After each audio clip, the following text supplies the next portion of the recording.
he kicked up a huge rock, and then bam. This Mustang is like very unique in that they have the little Easter egg here, and they have the the Ford on there. Another thing too.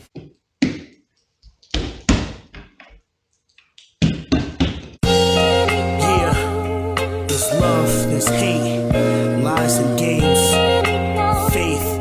Hello everyone, welcome back to the channel, and today I'm going to go over everything you're going to need to know if you ever have to replace the windshield on one of these S650 Mustang GTs. So to jump straight into it, it is not just a regular windshield that you just swap in and swap out. This is not like our Tacoma X-Runner. So if I had to do the same thing on our 2012 Tacoma X-Runner, it would be a lot simpler, a lot cheaper, a lot easier to do. So I'm going to bring it outside and kind of go over everything you're going to need to know with replacing the windshield on one of these vehicles. So without further ado, let's go.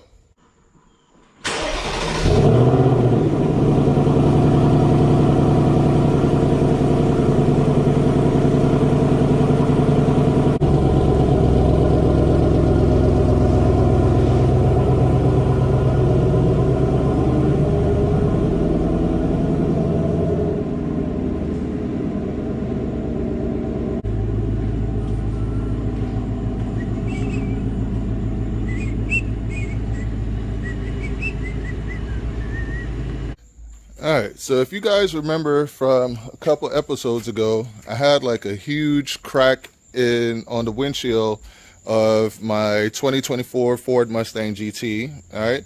And I'll put in a quick clip here so you guys can see what I'm talking about.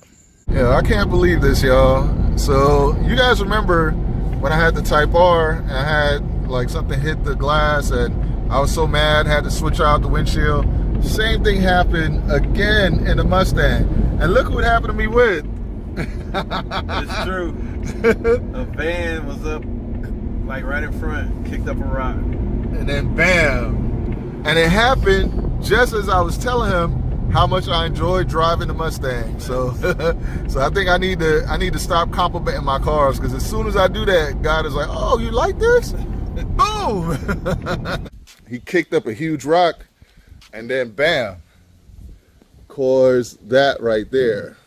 All right, so now that you saw that, this is the new windshield that has been replaced, but I'll tell you how I got it to look like this. So you remember where the crack was? There's no more crack. You see the Ford Performance still there. You see Ford right there. And then you also still see that we got the prancing pony or the horse right there, all right? So how was I able to do this? Because normally well, first let me go over it. So first things first, right? When you have one of these cars, apparently the glass is kind of soft, so you don't want to follow behind larger vehicles like trucks and vans and stuff like that. Anything that can kick up rocks, because that's what happened here. A rock kicked up, and it was just one little pebble, and it was like bam, and then big hole on the windshield. So that's the first thing. You want to try and avoid being behind those type of vehicles, and don't trail behind anybody that's kicking up dirt or rocks or anything like that. So that's the first thing. Second thing, if you live in a state like Florida where there's no deductible on insurance and your insurance won't take a hit for replacing your windshield, then I highly recommend going through your insurance to get the windshield replaced for free. Or if you opted for a windshield protection package when you bought your vehicle, utilize that. And that way you can bypass everything, go straight to the dealership, and they'll replace it with an OEM replacement windshield, which is what I ended up doing. 9 times out of 10 though, whenever you go through your insurance, they're not going to give you the same OEM windshield. They're going to give you like a generic version of it that will not have it won't have Ford written on it, which is something that I confirmed. And it also will not have this pony on here or this Mustang that's on there. It won't have that on there. So that is something that I wanted because I felt like it would keep the value of the vehicle. It would keep it looking OEM, which is, you know, if you go to buy one of these cars and you see it doesn't say Ford and it doesn't have the pony on there, it doesn't feel as special, and you can be like, okay, something happened with the windshield. So it's better to have it like this, where you get the OEM. Now, how I was able to do that is I specifically asked, and they told me that my insurance does not cover OEM replacement, that I would have to pay extra for the to get the OEM window. So I opted to do that. I think it was like around 380 bucks, and that was well worth it to me. I paid the 380 and would rather do that and have the OEM than something that it would probably be bugging me the whole time I owned it.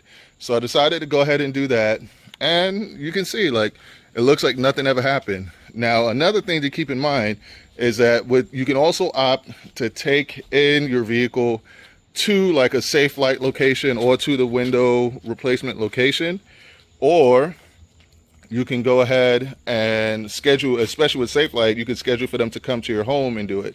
I opted for them to come to the home and do it. And one of the things they're going to try to tell you is, and they all try it, especially if you have like a car like this, like a Mustang that seems like fun to drive, not that expensive. So they have to calibrate it because of the sensors and the setup that's mounted to the windshield there. And to do that, in order to do that, they have to drive it and hook up a computer and all of that. So I told them, I said, yeah, that's fine, but I'm going to drive it, and then you can hook up the your computer as I drive. And they were like, over the phone, they were like, oh, that's not allowed. Like, I was like, how's it not allowed? It's my car. Like, so there shouldn't be, I'm insured, it's my vehicle. So yes, I'm not going to let anybody else drive my car and take it out, and, you know. And when the guy got here, we met, he ended up being really cool, and we were talking and stuff. And he pretty much just kept it real with me. He was like, yeah, you know, we try to take him out and have a little fun while we're doing this. He's like, the last job I did, I had a Mustang GT Dark Horse, and I ripped on it a little bit. And I was like, uh-huh. And he was telling me, you know, about a couple times before he had to go do a Mini that was turboed and had a manual gearbox, and he did the same thing, ripped on it, and the owner said it was okay, and blah, blah, blah. I'm like, yeah, all of that is well and good, but not with my car. That's not something that I want, because it is a manual gearbox car, and I don't want somebody else destroying the clutch. So that is something where don't let them bully you into thinking that they have to take your car out and drive it, and, you know, to recalibrate the sensors and all of that, and you can't be there. Take control of the situation. Understand it's your car, you're insured, so you have the right to be there and to even drive the car and let them calibrate it, which I've done it twice where I've done that, where I drove the car, calibrated, they did the calibration, and the calibration only takes like 5 minutes. It doesn't take that long. Actually, I think it took less, you know? So it's like roughly 5 minutes for them to calibrate it, brought it back in, everything was good. That was the end of that. So that's something to be aware of, you know? The next thing I would say is that make sure they did a good job sealing everything and putting everything back, because there's like little pieces like this here, like this wasn't pushed all the way back in. I made sure he pushed it in. Make sure they have to take out all these plastic pieces, take off your windshield wipers. So make sure they put everything back the way it's supposed to be, seal everything properly there. And once everything is put back in place properly and sealed and you like the way it looks, then you sign off on it. Don't sign off on it until you've inspected everything. Make sure there's no chips in the glass, because sometimes the glass, because that happened to me one time, they brought a glass and had like a chip in it already, and I was like, nah, I'm not accepting delivery of this. Like, I want one that is brand new, no chips, no cracks, no nothing.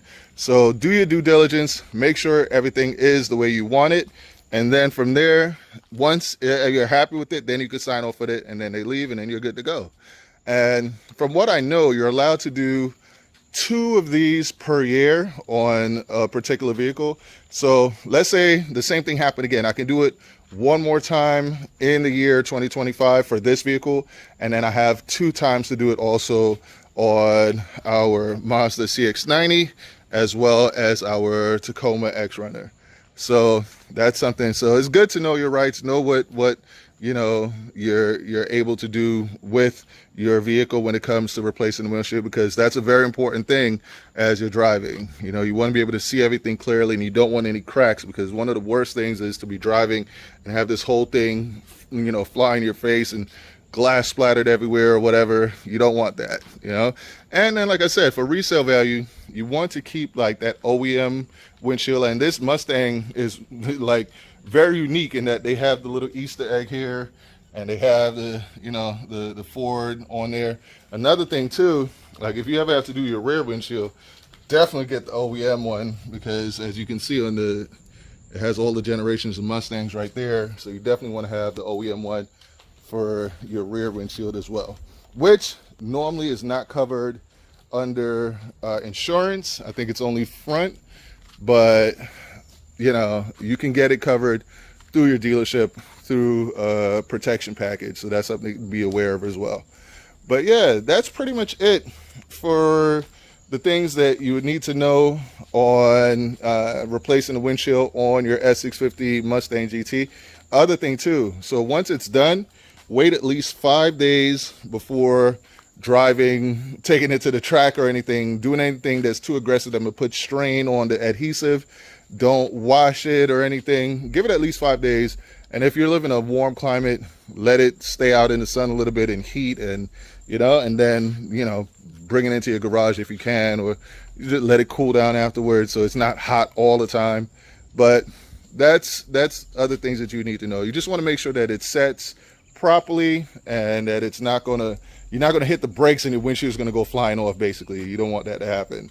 But yeah, man, I think they did a great job with it.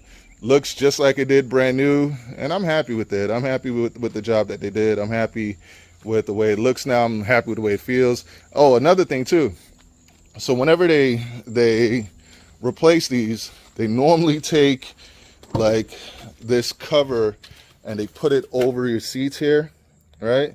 They put it over your seats, and that can have like a bit of a smell because they put it in multiple cars.